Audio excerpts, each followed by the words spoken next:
Welcome to the Checkered Schwartz Podcast, a podcast of three fraternity brothers reconnected by their love of IndyCar. Join us for grid-rival IndyCar fantasy talk, predictions for upcoming races, and reactions to race day results and all things IndyCar. Let's go racing! Hey, good evening. Welcome back to Checkered Shorts. This is going to be episode 20, part 2. We had a little bit of issue with episode 20, part 1. We filmed Friday during the outbreak of storms, and everyone was kind of dislocated. Down here, we actually avoided the weather both north and south of us. But Pat and Brian weren't so lucky. At one point in the broadcast, you started to get some slow speed, started getting some freeze ups. Pat just lost everything. And then Brian taking shelter at the Taco Bell, not shelter from the storm, shelter from, or not a shelter, but a little timeout break, halftime from dance competition. And then he got called back because in the auditorium, they were talking about taking shelter. So episode 20, part 1, found its way to the trash can. So episode 20, you want to reprise what we're going to talk about for episode 20 and the driver associated.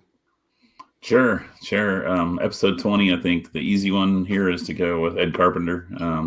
Ed's had that 20 car now for several years, whether he's had another driver in that or if he's kicked them out for the 500 or ovals or whatever it's been. But Ed has put that 20 car on the pole, the Indianapolis 500, 2 or 3 different times, and in that 20. But if we go a little bit farther back, 1989, Emerson Fittipaldi won his first Indianapolis 500, driving the number 20. It was a Marlboro car at the time, but not Penske. They had bought the car from Penske, but it actually was a Patrick Racing car. But I'll always remember that one because I was sitting in the stands, and it was a great duel between Fittipaldi and Al Unser Jr. And on the 199th lap, Fittipaldi dove to the inside in turn number 3, similar to what we saw last year with Newgarden and Pato, except this time Emma was on the inside. They touched wheels, and it sent Al Jr. into the wall. And I'll always remember that as being one of the most competitive races I ever saw at IMS. So shout out to Emerson Fittipaldi and Ed Carpenter for episode number 20. Spoon-fed. Ed Carpenter's spoon-fed. He is. I mean, if my stepdaddy used to run the track, I would probably have a good race team too. So that's all I have to say about that. I figured you might throw in something about not being able to turn right, but right. I mean, that's part of the reason why I have distaste for the guy. Just if you're gonna be a race car driver, be a race car driver and run it the whole time. But he can't.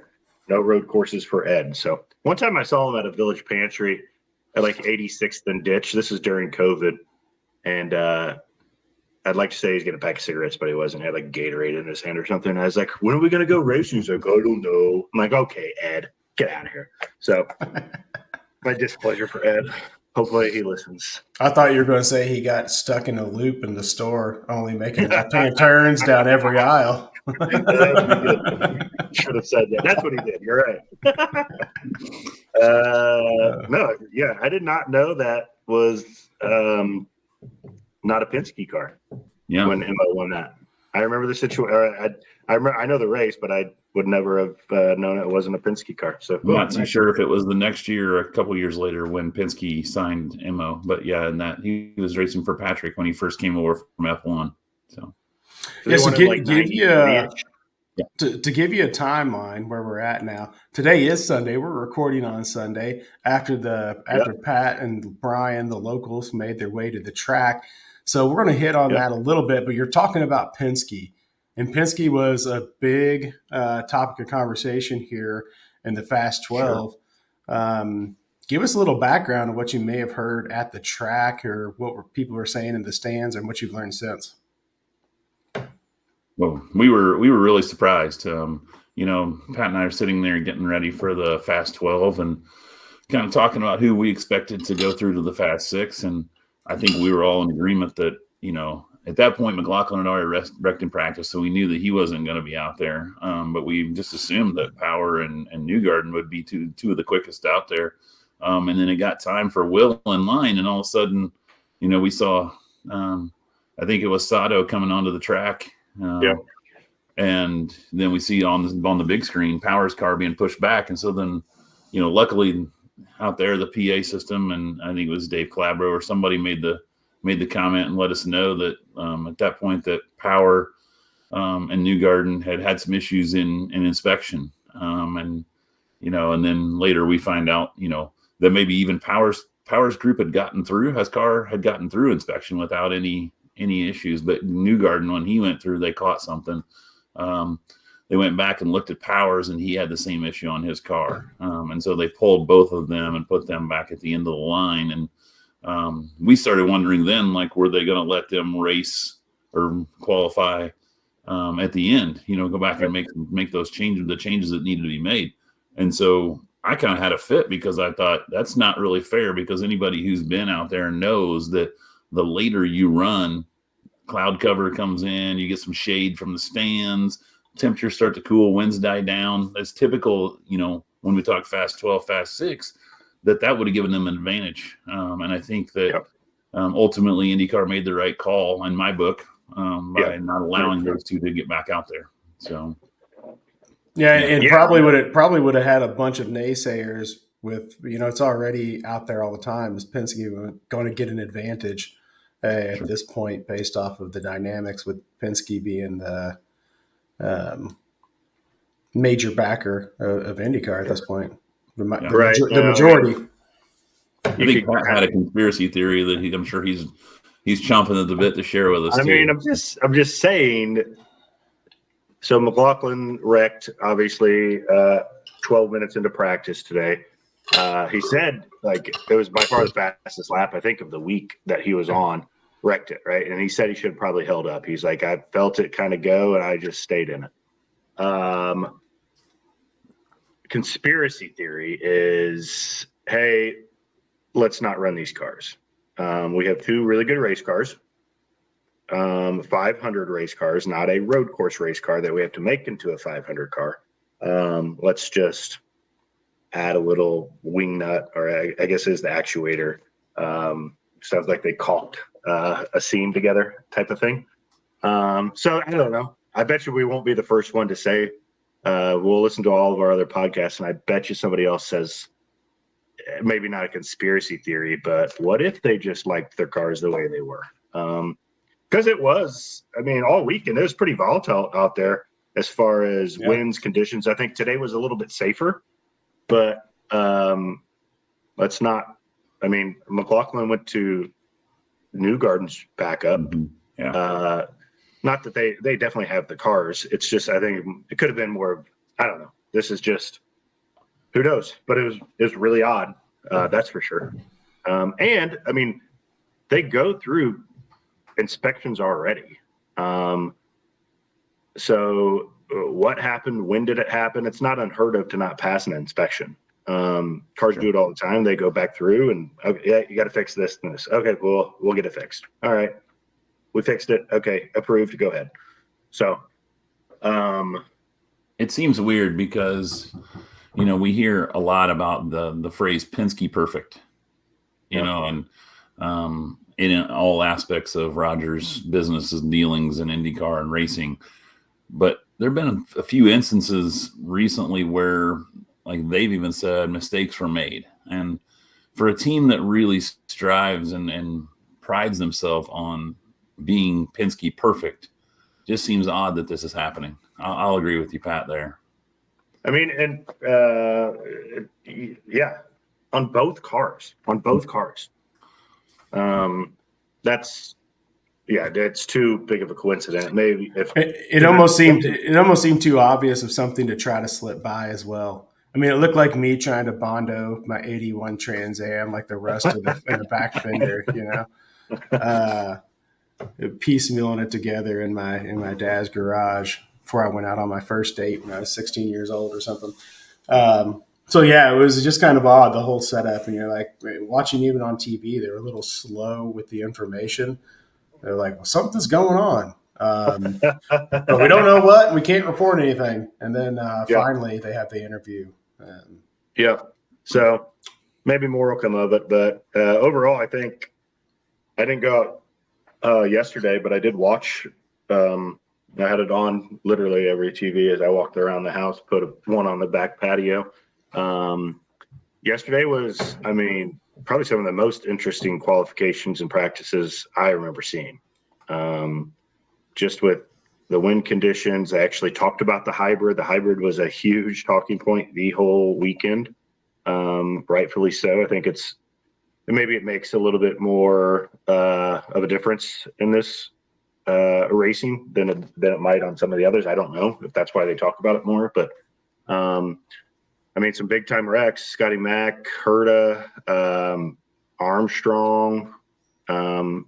You always see some wrecks, but usually not during quals and like qual practice. I don't think you usually. I think see some like in the week leading up to it, but it was a handful. Everybody's saying it was a handful. You're kind of on the edge, and depends on how comfortable you feel on that edge is why I think some of these guys wrecked. So I thought it was cool. Good weekend.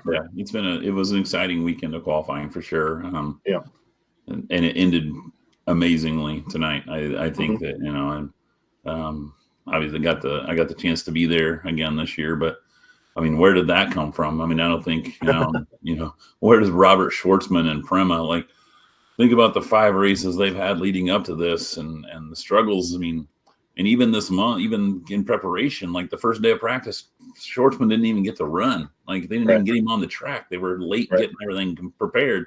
And here he goes out and as a rookie, you know, first rookie to sit on the pole since 1983. What an impressive performance. And I just shocked by that today. Yeah. I don't even know if Newgarden, Scotty Mack probably would have had something for him. Will probably wouldn't have, I don't think either, if any of those cars would have ran. I mean, he was a 232.7. Taku was a 232.4. And then Pato was a 232.0, almost 0.1. So, I mean, that's pretty dominant, especially from first to third. I mean, that's a big jump. But I said in the stands, I was like, he doesn't know what he doesn't know. He's just driving the car. All these other guys know what it feels like to drive at the 500 without the hybrid. So that was the biggest issue with a lot of these drivers, what we just mentioned. But that was my point. I was like, he's just driving the darn thing. And Prima, kudos to them. They got it hooked up for him. It was awesome. Yeah, it didn't hurt that he went out 4th yesterday. I mean, you know, that group they went out in the first 7 or 8 drivers had a pretty solid advantage over everybody else. But once he got in the fast 12, he knew what to do with it then, and he put it up there. So kudos, great job, Robert. Man, when I was mowing grass today, you guys are talking about the accidents, which if I were IndyCar, number one, it's pretty exciting that they've already announced that the 250,000 seats are sold, and they expect another 150,000 in the infield, and there will be no blackout. So everyone's going to get the opportunity to watch this spectacle, 400 people live in person, and hopefully millions across the world watching this race and bringing some valuable attention to this racing league that we love. So, you know, one thing I kept hearing on IndyCar radio as I'm mowing grass was all the talk about the hybrid and how the cars were not designed for the weight. And so had the cars known, or if they had Dallara, right, if they were to model it with that extra weight back there in the back, and even they talked about the extra weight of the aero screen, which we all know seemed very valuable in safety when it came down to it this week as well. So they just said once you lose your rear end, it's gone. There's no getting it back. So, you know, there's really no way to correct it once you start losing the back end. And maybe it's because of the speeds at IMS as opposed to other courses. But they said it's really just getting the balance right based off all the extra weight. I think as long as it's not a safety issue, which I don't think it is, they're just trying to trim that damn car so much. It's a race car. Figure out how to drive it the best of your ability. remember when NASCAR, when they came out with the coach car tomorrow, oh, I hate this car. This car sucks. Nobody can drive this car. Figure out how to drive it. You know what I mean? Like, that's the name of the game. I wish my wife's Honda Odyssey was a little bit better in some places and drive it the way it's supposed to be. You know what I mean? And I think they will. I think they started to figure it out. But yeah, I mean, we're talking about a car. The chassis hasn't changed since 2012. We're talking about a 13-year-old chassis. It wasn't designed for a hybrid. Nope. It wasn't designed for an aero screen. Like, they have added some pieces to that are causing the balance of those cars to be tricky. And I know they keep that in mind when they add those things, but it just wasn't designed for what they're adding to it now. So that does make it tricky. I agree. I think this race will be interesting. I love Schwartzman. He put it on the pole, but he's still a rookie. He doesn't know how to run 200 miles or 200 laps around that place quite yet. You know what I mean? Yeah. So, I mean, it doesn't seem like anybody does. I mean, so I don't know. It could be really interesting to see what this race holds up for us. And then some other interesting things I found. The buildup going all the way back to the Super Bowl was kind of the Pato Newgarden situation. And we know Pato's pretty popular. And I do have to say, when I went to the first race, I had no idea who I was picking when you guys said pick somebody to cheer for. And so I wasn't quite on the bandwagon. I was just like, hey, I like this guy. I like that number. And then he won. So I was like, I'm in. But today, when they flash Newgarden up on the big screen, instead of outrunning his car, he's jogging around IMS, which is also kind of like a look at me kind of moment to act shocked to end up on the screen. You could take that jog anywhere. I suspect they have treadmills in their trailers. It kind of reminded me of a certain fraternity brother you had, Keith, that would like to show up at inopportune times in the hallway and with his shirt off. So. I know who you're talking about. Look at me. No, they showed him on the Jumbotron at the track, and we're like, what are you doing? I don't know if there was a lot of booze, but it was like he was literally supposed to be in the car waiting to qualify or qualifying at that point, whatever. And then he would just set and take a nice Sunday stroll on the back stretch on the outside, obviously, but just, definitely thought of in advance of, there we go. I didn't get my airtime, so I will now. It sounds like it also could be a publicist, in your ear say, "How don't you get out there and get your face on TV? This is on Fox today." I don't know. It rubs me the wrong way a little bit, but whatever. How you guys feeling about the situation, the bump driver, the one that failed to make the field today, Jacob Abel? Well, I think it was predictable. Yeah, that was my guess going in. I thought it was all fine. Dinwiddie and I were chatting, but then all of a sudden VK pulls his timeout. We're like, what? And you can't hear everything at the track. They do a good job, but if a car's going by, obviously you can't hear. He went, at least a full mile an hour slower. Yeah. So then they asked him why at the end, and apparently his hybrid did not deploy in his original run. So he thought he had more in the tank, but that, it was a big gamble, wasn't it? Oh, is it an unnecessary gamble? I think. Like, I guess Dale Coyne was asked about it too, and he said that he left it up to the drivers. That wasn't his decision to send him back out there. That he asked them, and they made the call. I wondered if it wasn't VK pulling that and going back out to try to get up into 32nd, so that if Abel jumped in, he would be knocking out Armstrong, and then both Coyne cars could get in. That I saw it as a team move versus an individual move, but maybe not based on what you heard VK say. And or he could have I mean, this was another thought we had was, well, I'll go out and block Abel from being able to qualify because Abel pulled his time too. Well, I'm pretty sure I'm faster than Abel. This will just shut him down and won't be able to qualify at all. I'll go out right now. So that was, but after he did get, he said,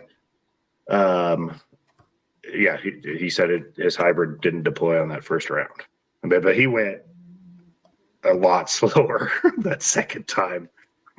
So, and Abel just didn't have it, man. Unfortunately, Miller High Life doesn't live to see another day out there. Great livery, but it's not going to see race day. No, it was not fast. Abel was not able to make it into the race. He kind of ran the same speed. He ran the same speeds that Danny Sullivan ran in 1985. That livery. Well, I mean, I think one thing that was interesting, at least on the broadcast, they kept referring to, and they even talked to him about, was the shock of his times were real, or his speeds were good up till Friday. I think one of the top 5 or 6 times through Friday, and then lost a full mile per hour or more between Friday and Saturday. And how does that happen? Yeah, I mean, I don't know. Sometimes I don't know where they are with that engine. It might be the age of that engine might be to the point that it needed to be replaced. I don't know. I mean, it's weird how those cars just in certain conditions, I mean, Friday didn't match Saturday and Sunday. So it could have been the weather conditions that impacted it. You never know, right? Like what could happen, but definitely didn't have the pace today. He was full throttle. It wasn't like he was trying to hang it out. His car just was not fast enough. Yeah, he was flooring it. Pat made the point that it seemed like somebody had stuck a ball or something underneath the pedal, and he can only push the pedal down a certain distance because he was in it. I mean, he was doing everything he could. It was tight. He wasn't wiggling. He was getting everything he could out of the car. Just the car couldn't go. Yep. That's how I saw it. That sucks for him. I mean, but it's the name of the game. It's bump day, baby. And here we are 7 days away from the big race. It was the topic of conversation between my family all day today. As I'm sending Brian some questions about our seats, different details. I'm excited because when I go to live sporting events, it's always exciting for the national anthem, the flyover type stuff. And they're going to go all out for the Indy 500. To hear live back home again in Indiana. Unfortunately, I won't get to hear Jim Neighbors sing it. He's long since gone, but his rendition, if anyone could get close to that, I would love to hear it. I'm excited for all of those moments. And to see that many people at a spectacle like this, I'm getting pretty amped up about it. And the race is part of it, but the other part of it is just the whole spectacle of the whole event. Oh, the pageantry is my favorite part of it all. There's nothing like it. You got to be in your seats for all of it. It's definitely A+. It must see, have to be there for all of it. Yeah. For those of you that are attending for the first time or haven't been in a long time, don't wait until 11 o'clock to get to your seats. Get there as early as you can and soak it all in from all those things that those guys mentioned. To the playing of taps is the piece that gets me that's the thing that I won't miss. The driver intros, they're special at the 500. Just every piece of it is something. The vintage cars, the parade of old Indianapolis 500 cars, and seeing some of the old guys driving those cars around. I mean, just anything and everything that they do on that day is special. But make sure that you get there early. Yep. One note I have is the front three. So it's Schwartzman, Taku, and Pato. I mean, talk about a really wild front row. Mm-hmm. I mean, you've got Prima, Ray Hall, and McLaren, right? Like, there's no Penske, there's no Ganassi, there's no Andretti. Like, those are kind of your big three, and none of them are sitting on the front row. Schwartzman doesn't know what he's doing. Taku will drive his car through it just to get. And Pato is damn determined to do everything he can. Are you predicting a messy start, Pat? Is that what you're saying? I mean, you can't practice that as Schwartzman. Mm-hmm. He's never been three wide in his life. Yeah. Well, that's the traditionalist that I am, and you know that. You guys call me the historian, but I'm the guy who loves them waiting and not throwing the green flag until everybody's on the front stretch and you're in 11 rows of 3. And I know that doesn't happen. Yes. It's rare to see that anymore. I wish it would, because I love the image of that. But I have a feeling that when they give Schwartzman the green light to go, coming out of turn 3, that he's going to take off, because that front row, I don't think can handle going through 3 wide down that front stretch. I don't think any of the 3 of them are going to give. I think they're all going to go for that top spot right off the start. Right.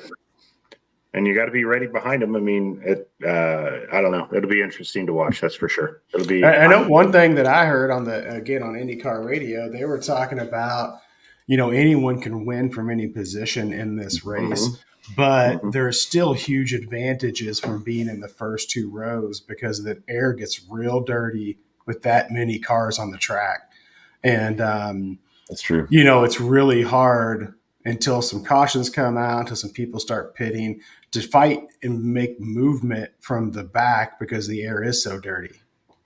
Except on that first lap, and that's, I was thinking too, looking at the qualifying results, there's some guys that are in the back that I'm going to watch and see what kind of movement they make. Guys like Herta, he's starting 29th, Kirkwood's 27th, I think. Larson's back there in the 20s. Ferrucci's in the mid-teens, 17th, I think. And I even throw Ilott in there because, I'm a fan. But, too, if Schwartzman's got that kind of speed and that kind of a machine under him, then Ilott's going to have something similar. So who are these guys in the back that, if they feel like they've got machines to get to the front, they're going to try to pick up, because of what you just said, Keith, they're going to try to pick up some spots right off the start.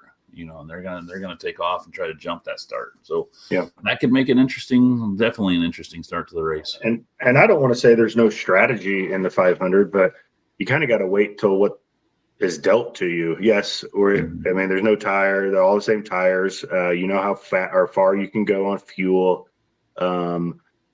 It's a wait till the cards are dealt sort of thing. All right, let's pit 5 laps earlier than we think. Let's pit with a teammate right now, because stuff like that. Then once pits happen, shakes down, all that other good stuff, I think that's when you can really differentiate yourself with a good pit crew chief, as opposed to a newer or younger one too. The broadcast mentioned basically that having like twice as many strategies as a typical race.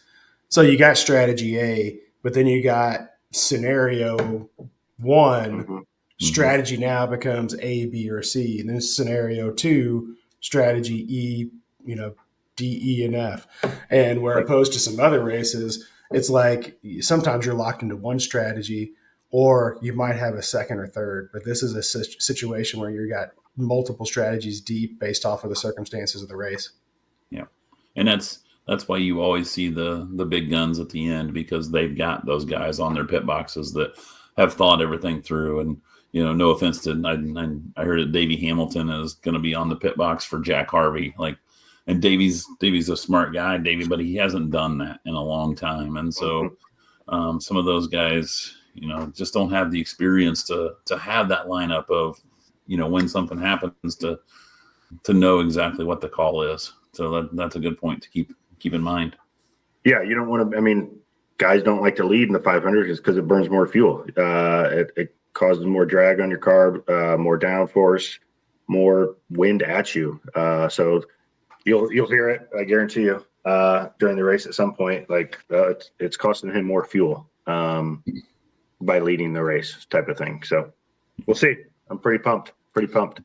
Danica's back on the broadcast for you, Pat. So did you see that? Fox. I did see that. Yeah. The broadcast. Her and Chris Myers blew over yesterday. You see that? Right when they went live, big gust, almost blew them back over. But she's fine. she's just not tenured enough for me. I know I get that she's ran in a lot of races. I forgot she came in third in a race. So yeah, I mean she pulls ratings, but just not my favorite driver. Well, I heard on the broadcast today that she had that third place finish basically by going with a very unorthodox strategy that was to stay down on the white line the entire time and essentially shorten the length of the race across the number of laps rather than go for speed. And that is a strategy that rarely pays off, but in that instance, it did pay off, that she was able to conserve and do some things by staying low on the track for the entirety of the race. I hadn't heard that one, but I believe it. Third. She got third. She didn't win, so good job on getting third. I'm here to win. So if you were to say today, if we each had $100 to throw up here today, who would you throw that $100? Man, on? this is so tough. Good question. I was gonna go with Kirkwood. I think he's had a good month so far, but I know qualifying's not everything, especially here. But 25th in qualifying. I don't know, man. If you guys have an answer, I'll give you a better answer here in a second. But you can only pick one. Give me 2 seconds. I'll jump in, Pat. Give you some time to think. I'm going to go with the obvious one. It's. I mean, how can you say no to Alex Palou right now? He's won 4 or 5 races, and he made the Fast 6. We know he's got a car. In traffic, he looked good this week. He and Dixon both. So I was going to choose between those two. But I know my original pick early in the season was McLaughlin. But I think I'm gonna move to Palou here just because of what he's done this month and this season. And so if they were to put good odds on it, I would put my $100 on Rosie, and not because I'd be betting against Pato, but I don't like betting for my favorites anyway, because then that puts a different type of pressure on the race. And so if he were to win, I wouldn't care that I lost my $100. It'd be still money well. And I think with Rosie, Vegas would give me pretty good odds, so I could get a good payoff on that. And he had some speed. Yep, he does. And he's been good here in race trim too in the past. Willpower. You hear it first. Wow. Just a guy that's kind of sneaky, knows his way around the track, obviously. We'll just sit back and relax and do what he needs to do and wait till the time comes. This is a lot of miles and a lot of time on the track, a 3-hour race. He might have to get out and go to the bathroom at some point. He's I know this from traveling with older people sometimes. You got to take an extra stop here and there along the route. Yeah, that's very true. Any sleepers? Do you guys got any sleepers? That's a good question. Man, if you'd asked me yesterday, not necessarily. You asked me last week, I'd have said VK. But he even admitted after qualifying today that he's not strong. That's a good. I'm looking at it. I don't. Do you consider Connor Daly a sleeper? Yeah, probably. I mean, he qualified 13th, maybe. Yeah, there's nobody else really that. My sleeper would be Ericsson on a backup car. Okay. That's a good one. Larson didn't wow me or anything. No, I don't know if I have one. I mean, if I have to have one, maybe Helio. Shit. He still got. He didn't qualify well, but again, it doesn't mean you have to do it. So, all right, well, that's what I got. All right, so episode 20, we're going to come back with another episode prior to the running of the Indianapolis 500. What number are we up to here? That'll be episode 21. No. The 100 and what running of the Indy 500? 109. 109. All right. 109th running of the Indianapolis 500. It looks to be a memorable one. Looks like guys will be racing hard, of course, because this is the pinnacle of the sport to stand on that podium. And you could see it. Obviously, Schwartzman would be excited. His team would be excited about their first pole, but that was a different level of excitement for getting a pole. So that was pretty fun to watch as a whole team. You know, there wasn't one person that wasn't just jazzed out of their mind for that finish. So yeah, and it looks like it's going to be a gorgeous day. I mean, 70, I think I saw, so it's not going to be uber hot. But it looks rain chances look pretty low right now, so it should be an awesome day. Yep. So, looking forward to it. All right. So we'll catch you soon for episode 21, and it'll be pre-race Indy 500, the date we've been waiting for since the start of the season. So thank you for joining us at Checkered Shorts. See y'all. Take care.